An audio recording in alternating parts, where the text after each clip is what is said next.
Hello YouTube, this is Froogle, and as you can see we're about to do the type rating that I promised. I have changed the company around a little bit, but we'll cover what I did in a second video. Let me show you the aircraft here. I always get asked this, obviously.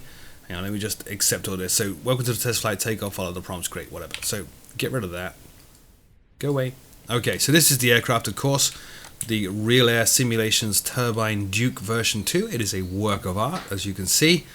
An aircraft that I adore, but have not flown as much as I should. So I figured Air Hauler 2 would be a great opportunity to get to know this beast in a bit more detail, and others, hopefully. And here we are in KSNA, Kilo Sierra November Alpha, or John Wayne. Scenery is Orbex, FTX Global.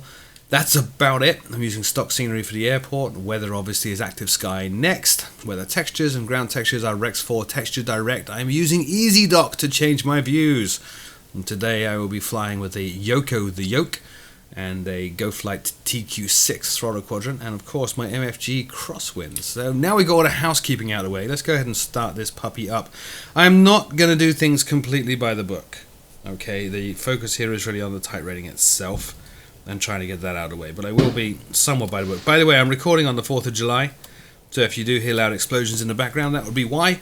We also got a new puppy, who's not really a puppy, but is very much still a puppy. It's a 1-year-old Catahoula leopard dog, which is full of boundless energy, so if you hear barking at some point during recording this, again, you know why. Anyway, let's start this up. I do have views all set up for this, so we'll start using them. Over here, first of all, we're going to turn the battery on.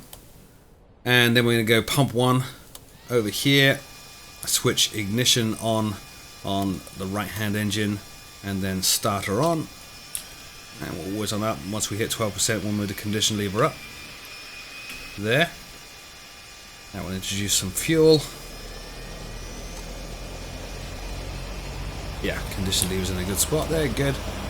And we'll let that settle down. I should have put the parking brake on, so really I should be following checklist, because that is part of the checklist. Make sure the parking brake is set, but it is now. So we're all good there. Actually, I need to move it properly. It was up to full. Haven't done that. Maybe I should read the checklist. I do have it next to me. So, landing gear handle. Let's make sure that is down. Condition levers were at cutoff. Now they're up. And everything's good. We didn't test the annunciators. We can do that real quick now. Yeah, they all work great. There's not likely to be any problems. It's very rare that this thing fails. Now the engine is stabilized, let's whiz on down here and we will go auto on the ignition and generator on. And we'll repeat the process over here on the left engine. So pump 1 on, ignition on, starter on, and at 12%.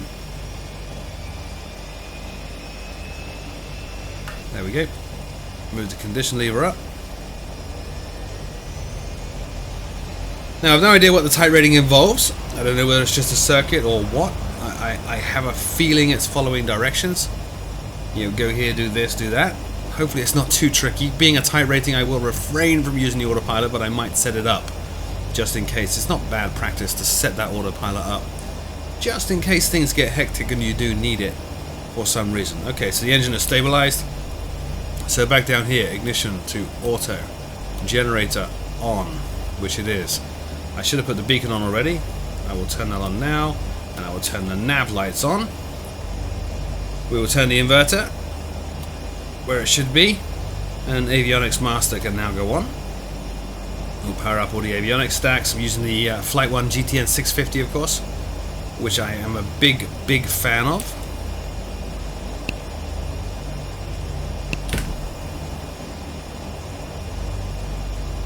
Wait for the TORS test to complete. TORS system test OK. Fabulous. There's the message saying it's licensed to me. Don't use it for real navigation. And while we're down here, let us now go and dial up Active Sky Next on 12200 and pick up what the pressure is and all that good stuff. Kilo Sierra November Alpha Airport information Delta 2353 Zulu weather wind 229er at 8 gusting to 15 visibility 10 sky condition few clouds at 1400 temperature dew point 14 altimeter 29er 8 advise on initial contact. You have information Delta Kilo Sierra. Alright, so November, we do have Alpha, some Airport potential here for gusting Delta winds and a crosswind, which is going to be a little bit of a challenge, of course, but that makes things fun. So altimeter is all set up. Let's check our lights now. So nav is on, beacon is on, taxi and landing lights are off. Now I'm at John Wayne in California. The reason for that is that later on in this series, once I get a little bit braver, I'm going to start using Pilot Edge, and they man this airport and other nearby ones, so I thought this would be a great base. But for this first flight, again, I have no idea what the type rating involves or what kind of ludicrous directions I'm going to be given, so I'm not going to worry about that right now. So what I will do is turn this around and taxi on out over there to runway 20 right, and we can begin this little test. So taxi lights on. I'll leave the engines at idle for now. We'll just move the condition levers up. That will get us moving, and then bring them back. Okay, taxi and takeoff it says. We can do that. And obviously I can use the throttles and move them into the beta range to slow down rather than kicking on the brakes. But it is going to be a bit of a long taxi. It's been a long time since I've flown this aircraft. So forgive me when I make mistakes, not if. And forgive the length of this taxi, which I believe is going to be pretty crazy. There we are. We've got a good rate of speed now. Make sure my levers are somewhat even. As I said, I'm using a GoFlight TQ6, so I do have 2 throttle levers, 2 condition levers, 2 prop levers, and things get a little out of sync, as they do from time to time in real aircraft as well. So I think that adds to the realism somewhat. Of course, the one thing I didn't mention is that I'm flying in prepared. I prefer filming in prepared. Air Hauler 2 and this aircraft and all the scenery I'm using works just fine in FSX as well. I just prefer to film in prepared. It makes my life easier. I should get a little bit more speed. Hang on, let me center track IR and we'll move those condition levers up once again. And as we taxi, I can talk you through some of the stuff I did. So I did experiment a bit with Air Hauler 2, trying some stuff out, assigning pilots to jobs and all sorts of lovely stuff like that, and it went pretty well, but I decided I would start afresh. So I picked the same starting point as I did in the video. Actually, let's go this way. The same starting point that I did in the video, but this time I hired 4 pilots and 4 aircraft. So I have 3, I think, real air Dukes, 2 of which are leased, 1 is bought, and the Piper Comanche. And I'm going to be trying to log on as much as I can, because Air Hauler 2 is real time, so you don't need to be flying in the sim to accrue money and take jobs and all that stuff. You can set your AI pilots to do stuff while you're away. It just runs the clock overnight. So I'm going to start doing that and try to log on a somewhat regular basis and get my company making some monies. Let's move into the beta range. See 2 lights just came on saying left beta, right beta. Oh my goodness, I think my throttles are out of sync. I just veered wildly to one side. Let's not do that again. Yeah, so try to make some money and try to get to a point where we can lease something interesting. That interesting thing is probably going to be the Dash 8, the Q400 initially, because you can lease that with an initial purchase of about 1.8 million. So I'm guessing the monthly rental, monthly lease payment is going to be around about 900,000. So I'd like to get my monies back up to the point where I can kick off that lease and have that aircraft available and start doing passenger trips with it. I think that'll be a lot of fun. I really do. Okay, so we're going to take it all the way to the end of this runway, and then we will turn left. We'll cross that runway because we're going to 20 right. Runways used to be 19 left and 19 right, and then due to magnetic shifts in the poles or whatever, they reassigned them fairly recently. Oh my gosh, let's stand on the brakes now. There we go. Turn around. Alright, check for oncoming traffic. There's nothing. There shouldn't be anything. Nobody else is on this. I've turned the AI off. I'm not online. So I should be free and clear of drama like that. And it also lets me take a few shortcuts of being just me here as well. I'm not really at risk of hurting anybody if I do stuff wrong. I don't know why I'm weaving a little bit on these rudders. I'm going to try to move my rudder pedals on the ground. I don't think I was even on them, which is never a good idea. So landing lights now can go on. Strobe can go on. Taxi light can go off. There's 20 right. So we'll line up and go. I'm actually pretty nervous about this. Not as nervous as I would be if I were flying this on Pilot Edge, but all the same, pretty nervous. Now, I'm not going to take off with flaps, you don't really need them. Should be able to manage everything just fine.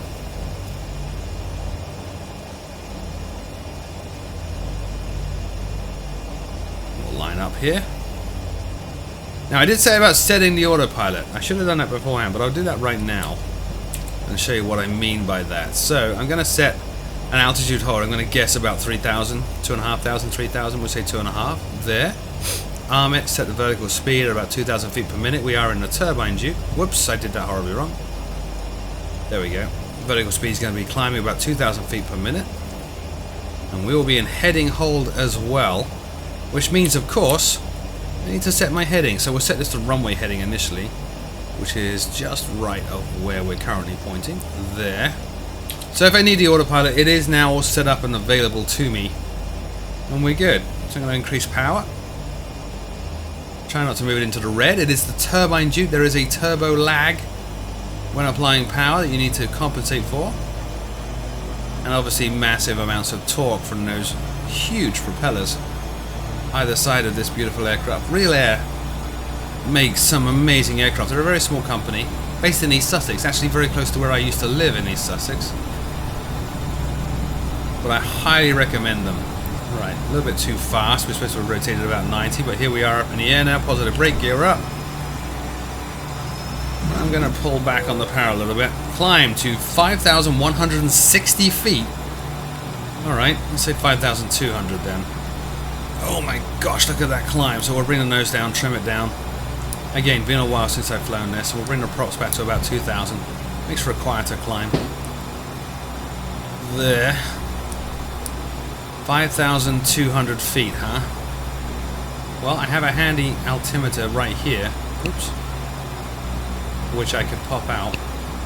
Which shows an exact reading of my feet. There, 1,590 something. So we'll just leave this trimmed out and climb out. Props are looking good. Everything's looking good. A little bit soon. Normally you do this in the cruise, but I will turn on prop sync. Why not? I might as well turn the landing lights off at this point. Ah, it's good to be flying.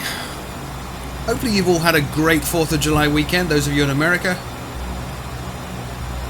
I've had a pretty relaxing one here. As I said, we got a new puppy, a Catahoula leopard dog. She was a rescue. She's actually a Catahoula and American Bulldog mix and was severely abused by her owner.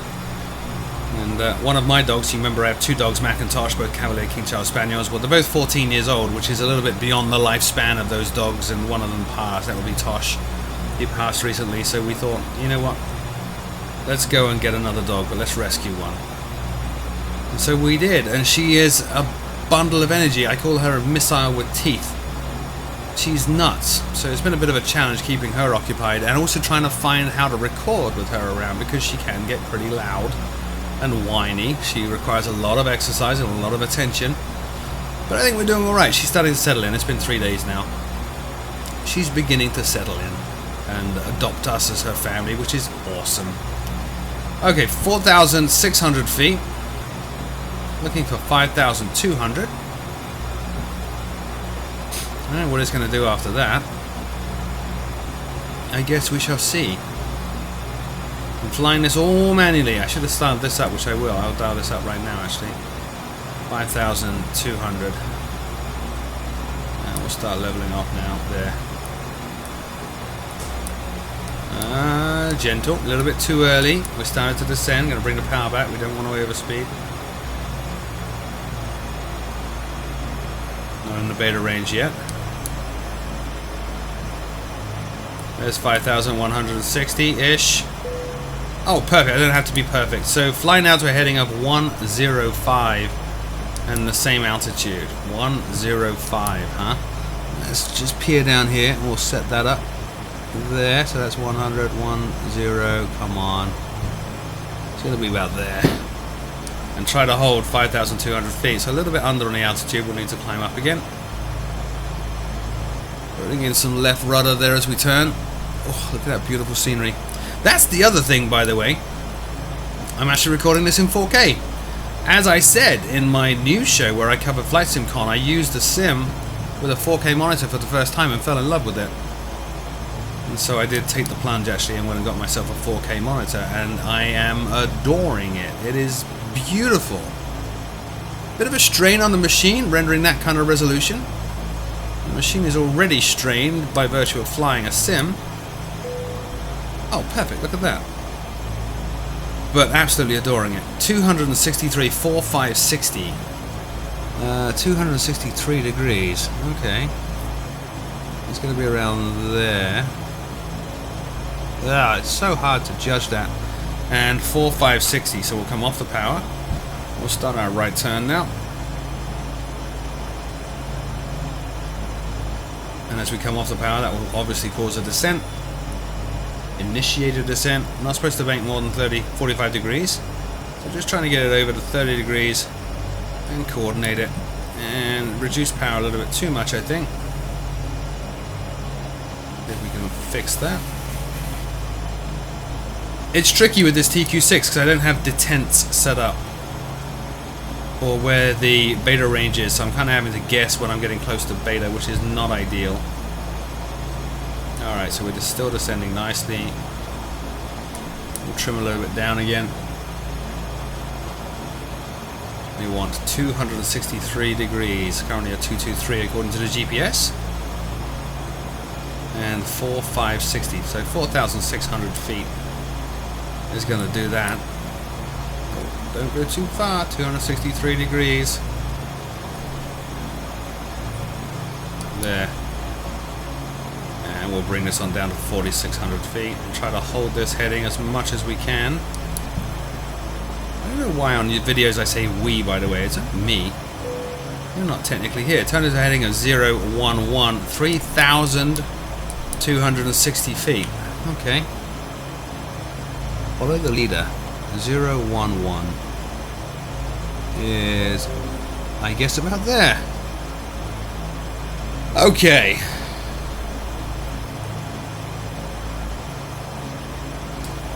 Around and around and around she goes, and we want to be descending to 3,300 now. A little bit less power. Trying to compensate for the turbo lag as well. Down to 3,300 feet. It's going alright so far.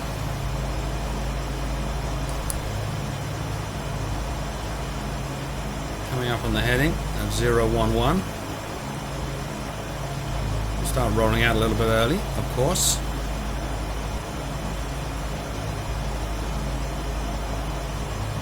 See if we can just ease into 011 just as we hit the required altitude of 3,300, heading back towards the Californian coastline now on this July the 4th afternoon here in California. A little bit more turn to the right. We're at 009, we want 011, there's 010. Still descending, 011, so we'll stop that turn. We'll keep descending now, a little bit too much.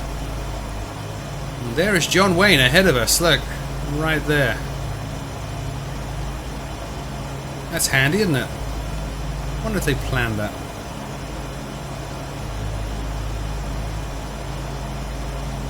$3,260 is what it's looking for, so 3,100 to do it. Great, land at the departure airport.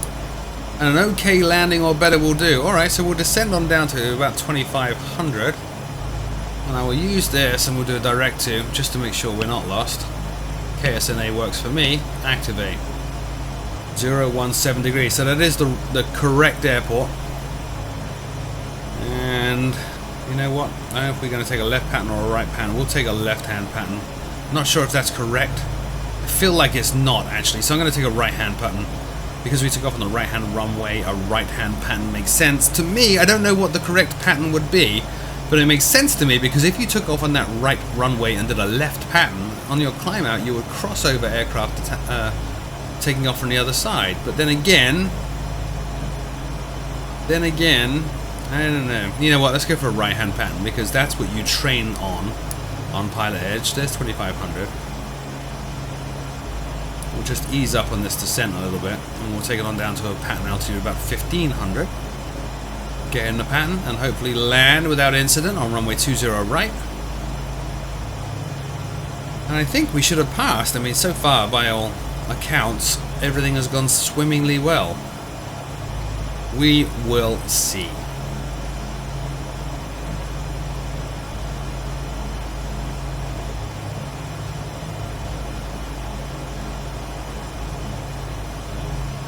I could gain a little bit more speed here, to be honest, being a little bit too cautious on the speed. Don't have to go full power, but there's no reason to be almost idling at all. This aircraft manages speed very, very well, despite how sleek and slender it looks.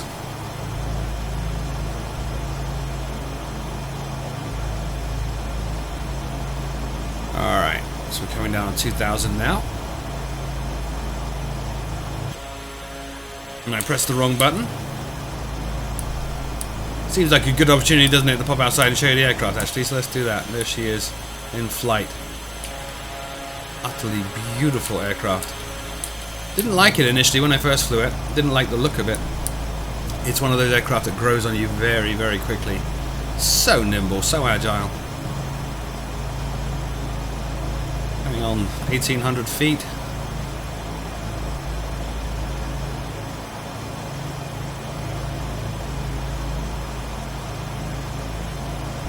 Everything's so far going well.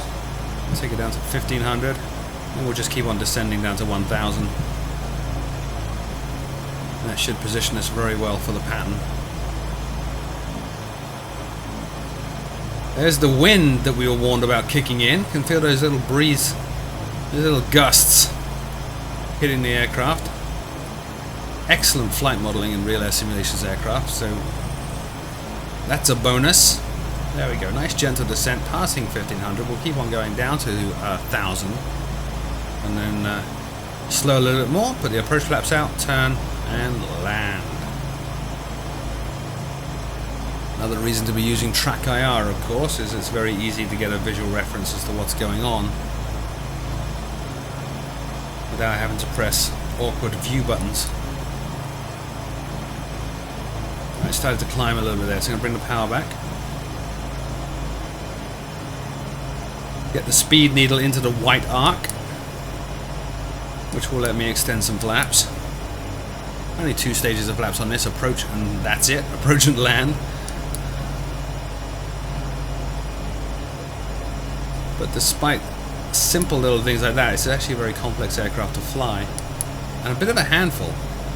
I would like to do the Pilot Edge I ratings in this, but I am daunted by how much work I'll have to do, not only to manage the aircraft, but also then to respond to ATC. We're in the white arc, so first stage of flaps.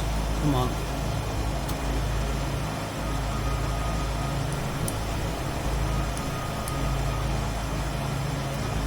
Oh, we went all the way down. That's not ideal, is it? Get in the middle. There, approach flaps. Speed is very, very much down now. Bit of a screw up. That's okay. Airport is behind us. As we hit 1,000 feet, we'll start our turn round. Landing lights now can go on. Those taxi lights on as well, ready. Oop, don't climb, Froogle, don't climb. Gonna do everything visual today, no ILS.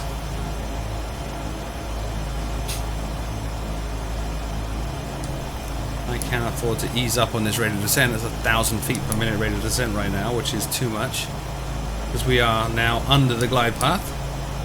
Red lights on the end of the runway indicating that. Should be one red, one white. Lots of trimming here. Trim, trim, trim. Hands are very much on the throttles at this point. Alright. Feed in some rudder. Try to make a gentle turn around. We're still low. Ease up on the gas. See the white lights starting to join the red lights now, so ideal time to start properly descending. So with all that done, props full forward. Flaps all the way down. Landing gear down. Fix the rate of descent with the throttle and a little bit of trim. Oh, look at that wind blowing us to the left. Thankfully the Real Air Turbine Duke is very good at side slipping. I'm not so sure I am, but it is, and very good in the crab trying to do a crosswind landing. And again, Not sure I am, but it's good to know the aircraft is. There we go. Nice 500 feet per minute rate of descent. We're looking good. Trick here, and I could screw this up, but the trick here 500. is to be very light on the yoke and the throttle. So fingertips, don't put a death grip in there. It's a bit like riding a motorcycle, which is another thing I do. You don't want a death grip on the handlebars. That's not cool. It translates every single nervousness in your tense muscles through to the aircraft or the motorcycle. So nice and light. Try to force yourself, just use fingertips to adjust everything and be relaxed. Minimums. It really, really does help. And the Turbine Duke, you basically fly it down onto the runway. None of this floating stuff going on. You fly it straight down right onto the runway, which is what we're going to do now. As we approach the threshold, I'm going to drop the power. Now. A little bit too much. 30. Let's put some flare. We're great. Reverses. Or beta, I should say. And we'll put some brake in as well. Speed is really plummeting down now, which is great. A little bit too aggressive on that. Basically stalled on the runway. It happens. Come on, put some power in. Now it wants me to park. I don't know what that means. I'm going to guess it means engines off, parking brake on. But this is a pretty good exit to take. You can see GA parking directly ahead of us. Turn the landing lights off at this point. And the strobe. Leave the nav lights and the beacon on.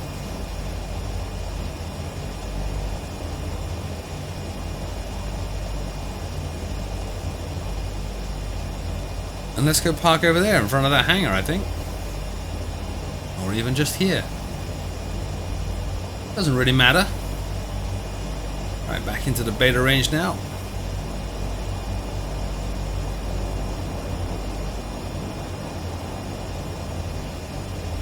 And gently come out of the beta range. Gently apply some brakes.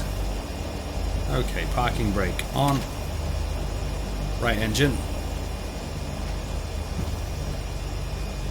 Left engine. Oh, this concludes the flight rating test. Oh, we passed! Congratulations, you passed. Initial climb, general handling, landing result, no overspeed, bank angle, pitch angle, and no stall. So I am now type rated in Air Hauler 2 to fly my Real Air Simulations Turbine Duke, which is great. So that's it for this video. As always, my name is Froogle. Thank you so much for watching. It means a lot. And until next time, I'll see you all very soon.